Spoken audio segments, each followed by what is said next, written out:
how to download and install Claude on a PC or laptop. In this video, I'm going to show you how to download and install the Claude desktop app to your Windows 11 or Windows 10 computer. And if this video helps you, please consider giving it a like and also subscribe to my channel because that really helps me out. So to get started, the first thing we need to do is open up a browser and navigate to Claude.ai. Check the description, I'll have a link down there. Once you get to Claude.ai, scroll down until you see Download Desktop App, select that, and then just save this to your computer. Most likely it'll automatically save to your downloads folder, so you know where to find it once it gets downloaded.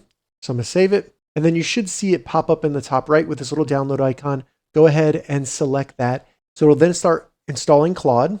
Once you see this, go ahead and select Get Started. And then we need to either sign into our account by giving it the email address that we use on our Claude account, or we can give it a new email address to be able to create a new account. Select Continue with Email, and then you'll need to get a verification code from your email address. So for me, the email had a link in it that I open up, and then all I need to do is allow the browser to open up the app on my computer. There was no code to enter. So you may have a code, or it may give you a link that says sign in the Claude AI. So go through that process. You can see as soon as I select allow it to open the app, then it opens up and I can start creating my Claude account. If you already had an account, it would just log in.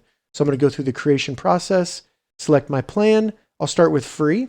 And then right here, you could read through this. You could turn off the ability for the AI models to use your chats as training material by turning that off. I'm going to select continue though. And then you can enter your name and continue.